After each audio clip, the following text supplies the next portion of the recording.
Welcome once again to Book by Book and to the fourth in our series of studies on the book of Nahum in the Old Testament. I'm Richard Bewes, joined here by Paul Blackham, my colleague, and also by our special guest, Gordon Bridger, who is a preacher and a writer and a trainer of preachers. And it's very good to have you here today, Gordon. Thank you for joining us. Thank you for inviting me. And we can see where we are. We're right by the River Thames, once described by Winston Churchill not just as a river, he said, but as liquid history. Well, it's history what they were doing, but with a vengeance. It's interpreted history here in the Bible. As we come to book of Nahum and chapter 2 today, and we're taking up the theme of the Lord will restore. That's our theme today. Let me read from chapter 2, verse 1. An attacker advances against you, Nineveh. Guard the fortress, watch the road, brace yourselves, marshal all your strength. Verse 2.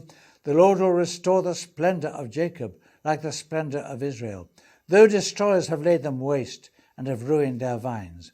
Verse 8, Nineveh is like a pool, and its water is draining away. Stop, stop, they cry, but no one turns back. Plunder the silver, plunder the gold. The supply is endless, the wealth from all the treasures. She is pillaged, plundered, stripped. Hearts melt, knees give way, bodies tremble, every face goes pale. Verse 11, where now is the lion's den, the place where they fed their young, where the lion and lioness went, and the cubs with nothing to fear. And so it goes on. Here is a vivid description of the restoration of the splendor of Jacob, but also the destruction of Nineveh. And we must have noticed the vividness, the striking abruptness of this description. As we get right here, what can we learn from all of this? Well, it's just the way that there's Nahum and he addresses Nineveh, and I don't know, I like to imagine he went and preached there like Jonah did maybe. And the way the language is so sharp and abrupt, like guard the fortress, watch the road, brace yourselves, marshal all your strength. And it's all a prophecy, isn't it? It's all prophecy. None of this has happened yet, but he's describing it almost as if he can see it happening around him. And I sort of imagine, I wonder if he stood in Nineveh, a bit like Jonah had done 100 years before, but he is announcing a judgment that cannot be avoided. And it's as if he's looking around, and he's seeing it almost. The colours, the sights, the sounds, the vivid, the movement, these shields of the soldiers red, the clad in scarlet, chariots flashes, the rushing about. It's as if it's all happening. It's so vivid in the urgency of it and the short sentences. Plunder the silver, plunder the gold, supply is endless. People, stop, no one's paying attention. It's as if the film's rolling and he can see it and he's describing it, and it's like short, sharp notes as if it's happening, and he's just like a journalist trying to get it down as it's happening around him. I think the power that those words could have had if he'd really preached that to Nineveh, or even if he sent it as a letter, I don't know. But the power of it, it's a bit like in Mark's gospel, where he creates that sense of urgency. Immediately this happened, then this. Immediately, this. short, sharp, dum, dum, dum. That's how it is, and he gives that sense, and that you come away from chapter 2 with just that sense of, wow, it's so real and vivid and urgent. I know. And then, but it's interesting, verse 2, it comes as a sort of strange, maybe interruption about this restored splendor of Jacob in this description of all of the ruin. Why is this important? Gordon, what do you think? Well, I think in the whole of the Bible, judgment and salvation go together. And I think we need to see that always God in his love is seeking our salvation. It's not his will that any should perish, but all should come to a knowledge of himself. And I think it's fascinating to read these words in verse 2, Lord will restore the splendor of Jacob like the splendor of Israel, and to wonder what Nahum had in mind. Perhaps he saw a time when the north and the south would be united again, and that kind of restoration. Perhaps he saw that one day judgment would come not only to Israel in the north, but to Judah in the south, but God would do a restoring work for those who put their trust in him and found refuge in him, and bring them back to their own land. Yes. Or perhaps there's an even deeper spiritual truth here that looks on to the New Testament, because the Old Testament prophets are a message for the church today, as well as for the church of its own day. And maybe there's a hint here that the restoring work of God will be restoring those like Jacob, Yes. with all their deceptiveness and the con man that he was and the weaknesses in his makeup, turning Jacob into Israel, a prince with God, someone God could properly use.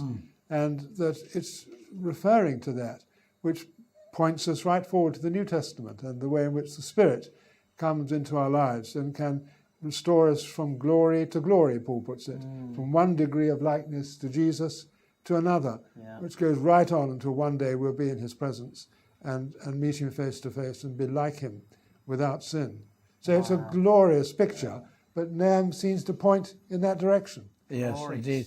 Actually, that description of oncoming glory, awaiting glory of the resurrection, actually you picked that up in a wonderful bit, and I found it here on page 144 in your wonderful commentary on Nahum, where you describe something that relates to the International Fellowship of Evangelical Students, IFES, actually, of which my mum was the first ever treasurer. Hey. But before, it's now got millions of members, but mum was the first treasurer way back, and she kept then all the money for IFES in a biscuit tin under her bed. So it's grown fantastically. But here's a bit where you describe from Lindsay Brown's report. He was then the chairman or the secretary of it all.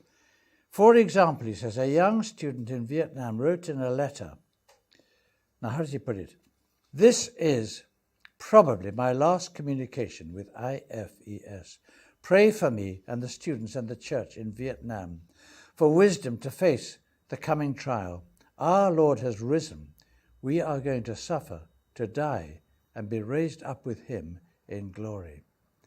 That's from a student who sees the coming glory himself in the way that you've just described so wonderfully for us. And we're stunned by that and also very, very inspired indeed.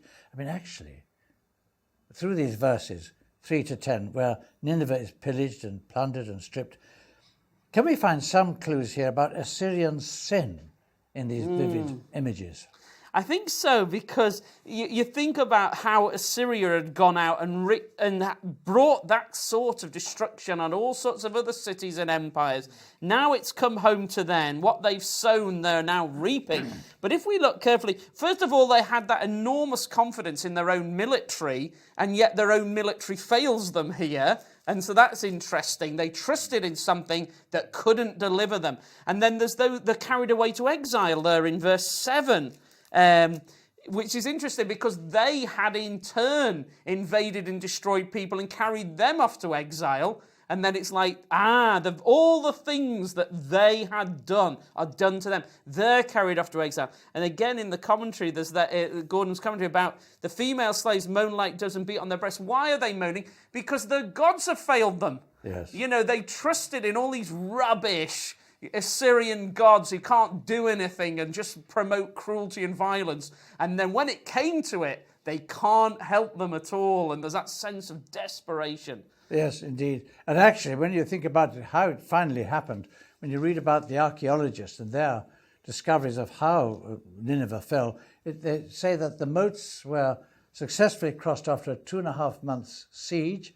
Then the triple walls were reduced, and then they also discovered that entrance had been gained by the eastern moat, which had been filled up with rubbish, and that made that they were able to effect a great breach in the north end of the wall.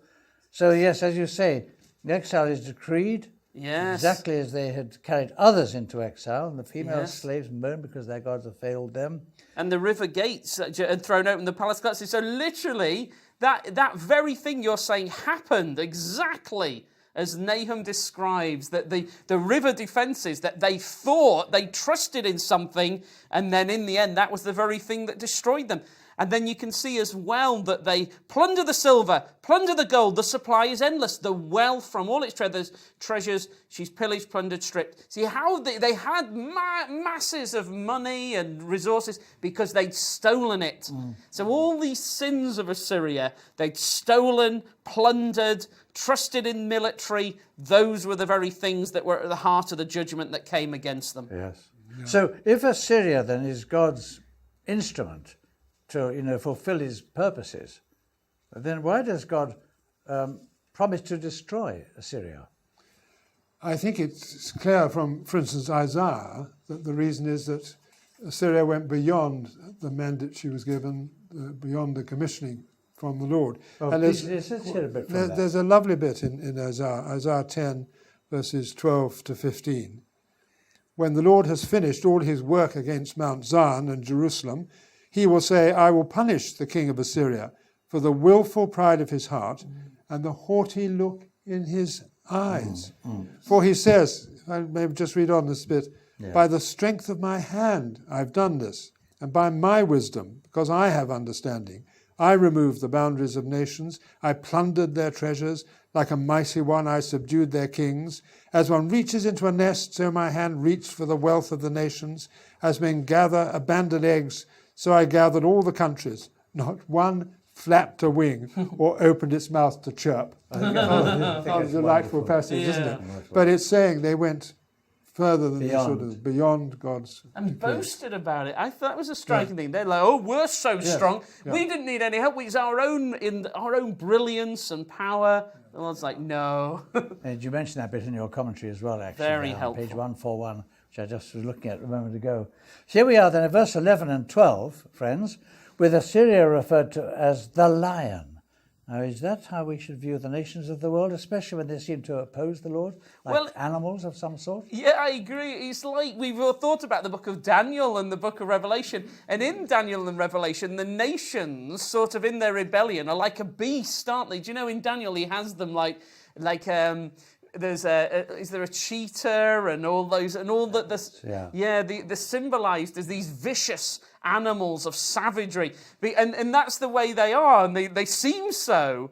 And then in Revelation you get that the beast that's lots of different savage animals, and it's all the nations like embodied in that one thing. Here it's a savage lion, and it's like, now where's the lion?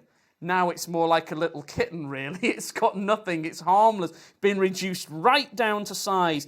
And I think that's fun about how that happens with, like, the Roman empires. If you were in the 1st century and you'd said something like Nero, you know, everyone would equate in their shoes, or Caesar. No, okay, frightening. Now, of course, what is it? Nero and people like that. That's what people call their dogs and pets, isn't it? You know, I think Caesar, come here. I mean, Caesar, like you said to a dog. Come here. I think it's a cat, and there's a brand of cat food or something. You know, with these, and that's funny, isn't it? How that they've just ended up being nothing. So all these beasts, which seem so savage and all powerful and terrible, the Lord brings them all down to size. You know, all these characters, Herod, you know, gone, Pharaoh, Haman, you know, and that's even in that one story, they're all brought down to size. All of them. And nowadays, you know, whoever is the one now, they're all going to be brought down to size. And, you know, the Lord doesn't forget the victims. No. He brings them down to size, these tyrants. No, and according to your commentary, actually, Gordon, the lion